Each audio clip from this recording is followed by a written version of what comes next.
Bonjour à tous et bienvenue, je suis Jean Kodjo et aujourd'hui nous allons ensemble méditer et refléter le premier créateur. Nous allons par conséquent parler de l'invention comme un acte divin. Avez-vous déjà pris le temps de contempler une idée avant qu'elle ne devienne une réalité? Un plan d'architecte, un schéma d'ingénieur, une ligne de code pour ceux qui parlent d'informatique, ou simplement est-ce que vous avez planifié un voyage? Avant d'exister donc dans le monde physique, toute chose commence dans l'esprit, par une idée. Et trop souvent, nous avons tendance à opposer la foi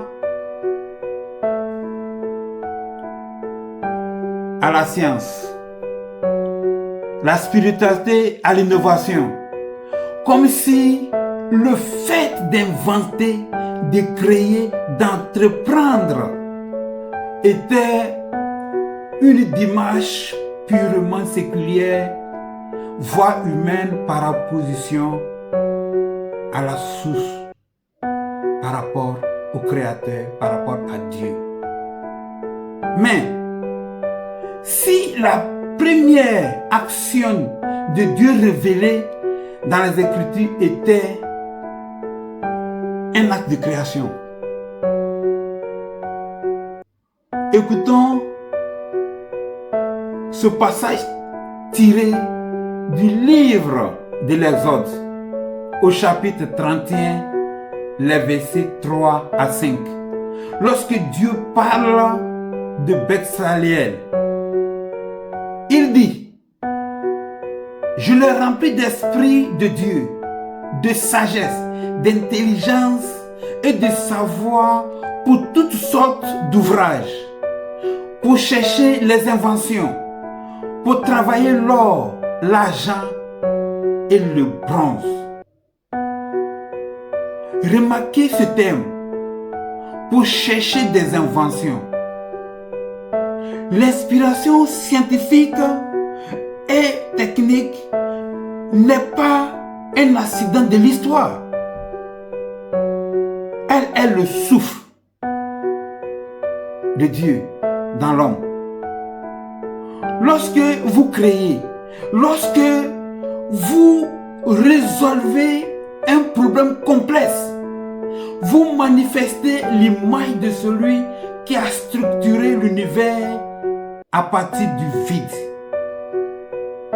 Alors, nous allons appuyer et voir ce que nous venons d'énoncer par des fondements théologiques, en parlant de l'esprit qui réveille la matière, l'esprit en nous. C'est cet esprit-là, ça c'est un fondement théologique. En Genèse 2, Dieu place l'homme dans le jardin d'Éden pour le cultiver et le garder. Le mot hébreu utilisé pour cultiver, c'est avad, A-V-A-D, qui signifie aussi servir et travailler. La création initiale était parfaite, mais elle n'était pas achevée. Dieu a laissé la terre remplie de potentiel caché. Nous voyons par exemple le fer qui est dans les roches, l'électricité dans les nuages, les propriétés médicinales dans l'arbre, dans les plantes. Les propriétés médicinales sont dans les plantes que Dieu nous donne. Nous allons même voir que même le tabouret sur lequel nous nous asseyons, Dieu ne nous l'a pas donné, il a mis cela dans l'arbre, que l'homme devrait découvrir lui-même et faire sortir dans le monde physique et l'utiliser. Et toi-même, toi qui m'écoutes, toi qui me suis, tu es d'une importance particulière et pleine de richesses et pleine de potentiel que Dieu a enfoui en toi. C'est à toi donc de devenir la version qui est agréable à Dieu et offrir au monde le fruit de ton talent et ne pas mourir comme une photocopie en ne renonçant à toi-même, à ce que normalement tu devrais être pour devenir une autre personne. Voici ce que nous sommes. Nous, bien souvent, nous perdons de vue qui nous sommes. Nous voulons coûte que coûte ressembler et imiter quelqu'un et abandonner notre originalité pour ne plus être, mais pour vivre de manière artificielle en étant les autres.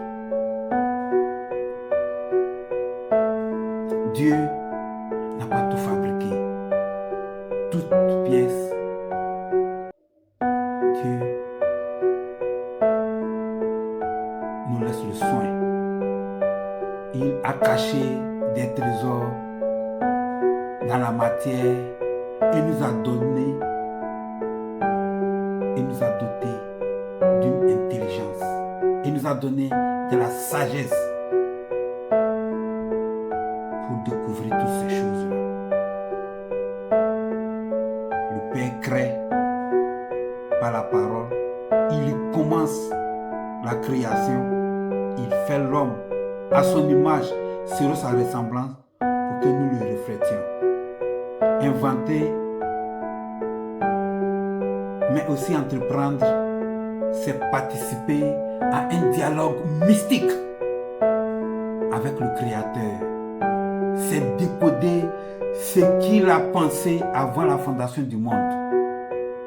Il nous appartient donc, surtout nous qui confessons et croyons au nom de son Fils bien-aimé, au nom de Jésus-Christ, de devenir le succès qu'il attend de nous, de devenir son image et sa ressemblance, devenir la meilleure version de nous-mêmes.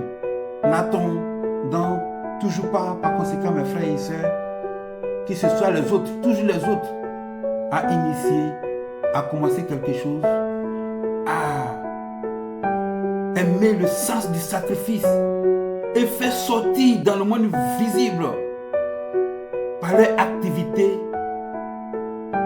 une société, une entreprise et nous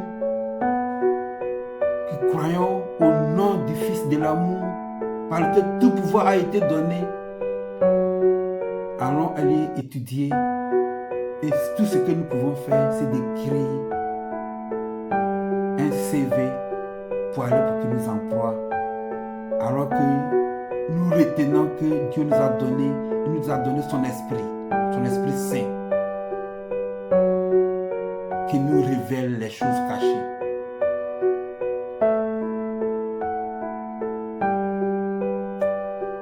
Mes frères et mes sœurs, c'est un appel de ton Créateur. C'est une révélation à toi de ton Créateur, de ce que tu es important, de ce que tu es un potentiel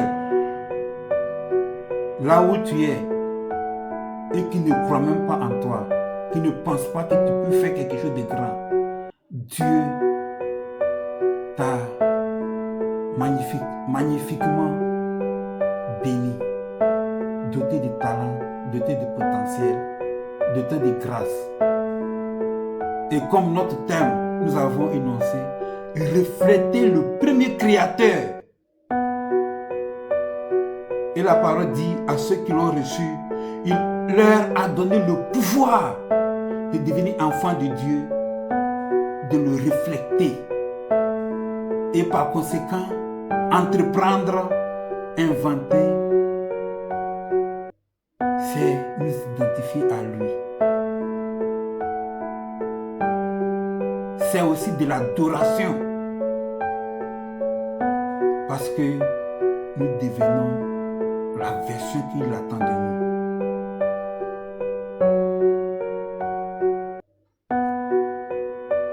Si nous croyons en son nom, ayons aussi le courage et le goût du risque pour sortir de nos zones de confort, pour sortir de l'église et pour nous mettre sérieusement à l'œuvre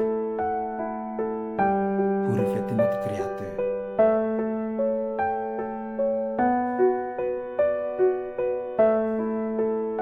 N'aie pas peur par conséquent. N'aie pas peur parce que quelqu'un a déjà garanti ta vie. N'aie pas peur. L'idée qui est en toi, la chose qui murmure en toi, la chose qui ne te laisse pas en paix, c'est le cri de Dieu en toi pour que tu le reflètes en faisant sortir de toi, en accouchant cette réalité qui existe déjà en toi de manière spirituelle. Dans l'idée, c'est ton activité, c'est l'implémentation qui le manifeste au monde. Et la création tout entière attend la révélation des fils de Dieu. C'est ça. Ce n'est pas seulement parler, chanter en langue. Non. Ce n'est pas seulement prendre la Bible dans la main, se promener. Si tu ne deviens pas la version que Dieu veut, comment tu penses que tu l'as servi alors que lui, il t'a envoyé entre deux temps de quelque chose pour être une solution dans le monde.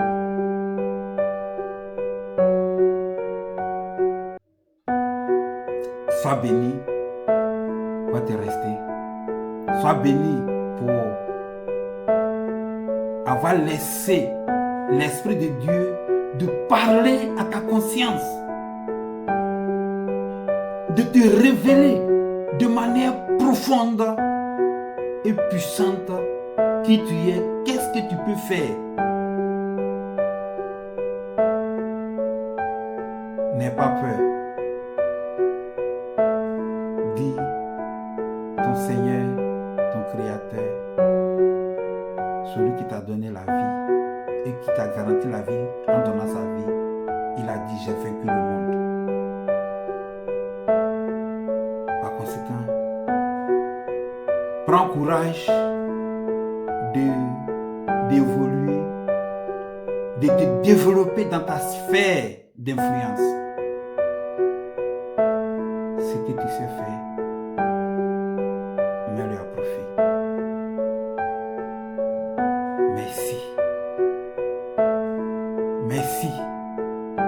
Merci d'accepter cette invitation de ton Créateur à travers ma petite voix, ma petite personne.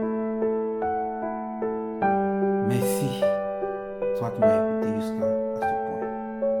Il y a de très belles choses que nous avons préparées qui vont venir. Prochainement, nous allons parler, dans le prochain épisode, nous parlerons de quelques pionniers chrétiens dans l'invasion. Pour que toi, en le voyant, tu crois en toi, que toi aussi tu peux être un pionnier de quelque chose dans ce monde. Sois puissamment béni et que le sang de Jésus-Christ te protège. Que son esprit te donne de rencontrer des personnes de destinée qui vont t'aider à devenir la meilleure version de toi-même. Mais sache bien une chose, n'aie pas peur. L'Esprit de Dieu est en toi. Si tu as aimé cette vidéo, partage-la et abonne-toi. Il faut tout simplement liker. Et si tu as quelque chose, il faut commenter et nous allons ensemble continuer la discussion. À la prochaine. Ciao.